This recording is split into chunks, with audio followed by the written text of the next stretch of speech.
12. 넉사자 입은 상하의 입술이 두툼하고 큰 입으로 부와 명예가 모두 좋으며 고귀하다. 입술이 두터운 사람은 남녀 불문하고 애정이 깊고 성욕도 왕성하다.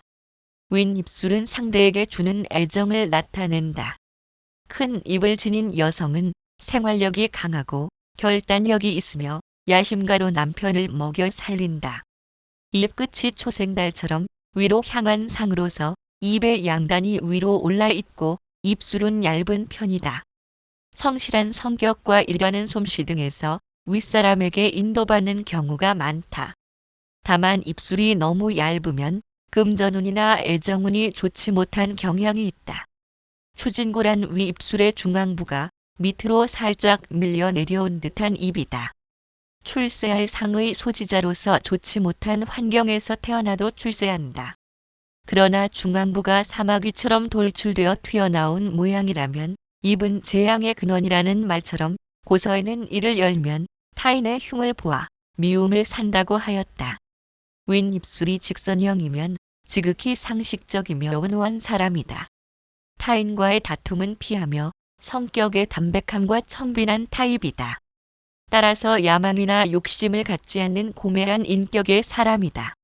진심으로 타인의 행복을 원하지만 이런 형인 사람은 의외로 가정을 돌볼 여가가 없다고 한다. 아랫입술이 직선형이면 고집이 강하고 또한 입술 색깔이 적흑색을 띠면 호색한이다. 여성의 아랫입술이 직선이며 작고 도톰하면 살림꾼이며 내조를 잘한다. 입의 크기는 눈동자에서 수직으로 그은 폭보다 크면 큰 입이고 이하면 작은 입이다. 입이 큰 사람은 식욕도 왕성하며 가정운도 좋다고 한다. 크고 붉은 입술은 건강과 상업에 뛰어난 사람이며 대담하고 행동력도 겸비하고 있다. 여성으로서 입이 크면 여걸 타입이므로 가정보다는 사회로 진출할 사람이다. 따라서 큰 입의 여성은 남편을 극하여 부부운이 좋지 못한 경향이 있다. 13. 노복궁은 턱의 중간인 지각과 양옆인 지고를 총칭하며 부하와 아랫사람의 인덕을 가늠한다. 노복궁에 살이 없어 홀쭉하면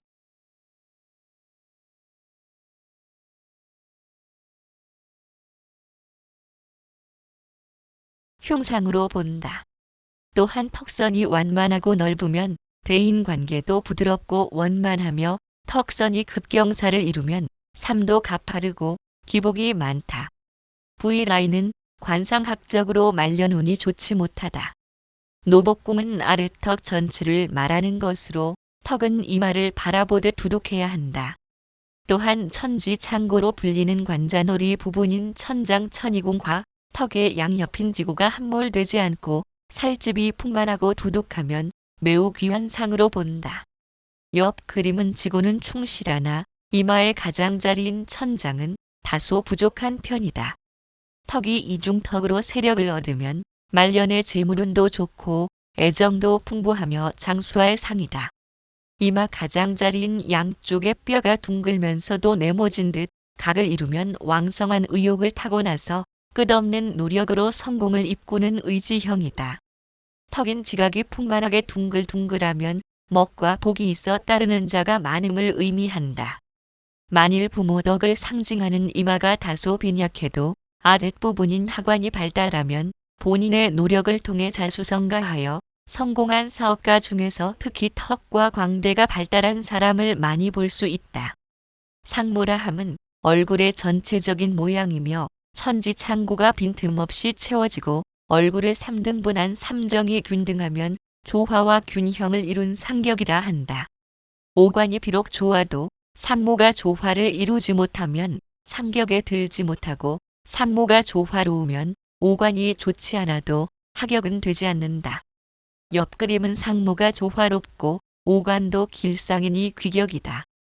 다만 노복궁이 뾰족하고 지각에 점이 있어 아랫사람에게 배신을 당하고 와자민 자녀궁이 빈약하니 자식 덕은 박한 편이다. 14. 노척비란 코에 살이 없고 뼈만 솟고 산근이 약하고 연상과 수상이 튀어나와 거칠고 눈에는 신신 이 없어 어두운 상을 말한다. 일생에 평온함이 있더라도 빈천함을 면할 수가 없고 고독하게 살아가는 상이다. 더구나 전택궁은 폐여 주거가 불안하고 천창과 지고가 함몰되어 복록이 부족하다. 콧대가 낮은 코이며 콧구멍이 좁다. 수동적이고 소극적인 성격이다. 마음씨가 착하고 단순하여 잘 속는 편이다. 연상 수상이 낮고 산근마저 가늘고 약하여 얼굴의 균형을 이루지 못하고 있다. 준두도 약하여 하늘을 보고 있어 기가 빠져나가는 들창코가 되면 노력한 만큼 대가가 없고 소심하며 빈천하다. 이러한 코를 가진 사람은 가난하고 질병에 시달리게 된다. 콧대에 살이 없고 코끝이 뾰족하다. 성격이 냉정하고 꾀가 많은 편이며 개성이 강한 경우가 많다. 자존심이 강하고 남을 잘 믿지 않으며 고독하고 외로운 경우가 많다. 콧등의 양옆을 보좌 42세 피로 43세 라 하는데 이곳에 힘이 없고 함몰되어 급경사를 이루면 부부 불화가 심하며 생활고를 겪는다. 여자는 코가 남편을 의미하니 남편 덕이 박하다. 산근 41세, 보좌 42세, 피로 43세, 년상 44세, 수상 45세, 좌골 46세, 우관골 47세, 콧망울 46에 47세, 준두 48세를 관장한다. 문흥비는 산근이 패이고 콧대가 죽은 데다가 준두가 뾰족하고 비공 콧구멍까지 노출된 박복한 상이다. 심약하여 사업은 맞지 않고 직장 생활이나 기술자가 제일이다. 관골이 옆으로 솟아 코를 보좌하지 않으면 외롭고 빈천하다. 입끝이 아래로 흘러 재물이 새 나가고 턱이 뾰족하여 아랫사람의 덕이 박하다. 삼정의 균형이 맞지 않고 천지창고의 덕이 없다. 매부리코처럼 코끝이 휘어 욕심이 많고 간계하여 고독하다. 코는 집에 비유하면 기둥이나 대들보와 같아 적당히 길어야 한다. 기둥이나 대들보가 짤막하면 웅대한 집을 짓기란 불가능하다. 따라서 코의 모양이 살집이 풍만하고 적당히 높이 솟아서 중대하면 마음 또한 자비롭고 덕이 많아 나와 남을 이롭게 한다. 그러나 얼굴은 왜소하고 관골 또한 빈약한데 코만 너무 높이 솟았다면 고집과 자존심이 강하고 이기심이 강하게 된다. 광대뼈인 관골도 앞으로 솟고 코가 훤칠하면 신하와 임금이 협력하니 부귀를 누리게 된다. 얼굴의 다른 곳이 아무리 좋아도 코가 너무 빈약하면 주인이 없는 형국이라 소용이 없다. 15. 눈썹뼈는 왕성하여 다혈질이나 털이 부족하면 나무가 없는 돌산으로 난폭하여 불의를 저지르며 형제를 극한다. 성격이 너무 강해서 단순하며 타협이 없다. 두 눈썹이 가깝게 붙으면 공부와 인연이 없다. 눈썹이 너무 부드러워서 마치 버들잎처럼 약간 처지거나 가느다란 눈썹은 성품이 곱고 좋으나 예쁜 꽃에 나비나 벌이 많이 모이듯 이성 문제를 조심해야 한다. 또한 쌍꺼풀 밑에 윗눈꺼풀에 미세한 주름이 있으면 이성에게 호감을 주어 인기가 많다. 눈썹털이 거의 없는 경우는 자신을 보호해줄 존재가 없는 것이므로 외롭고 생각도 박하다. 즉 생각이 일관되지 못해 그때그때 달라진다.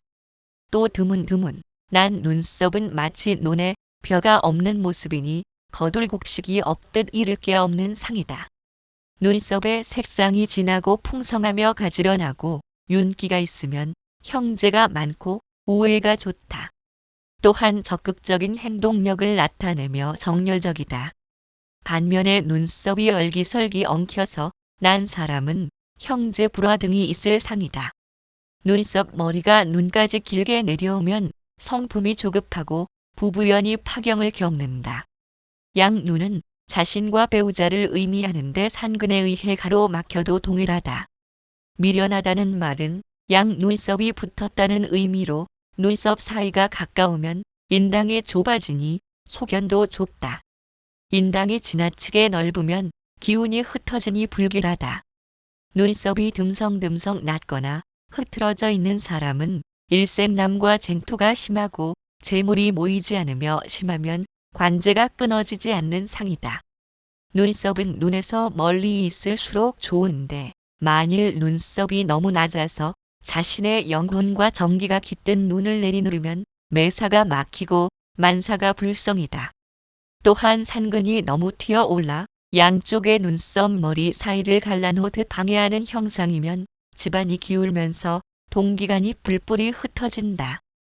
눈썹의 길이가 짧고 어지럽게 난 사람이 관록궁까지 움푹하면 매움이 짧다.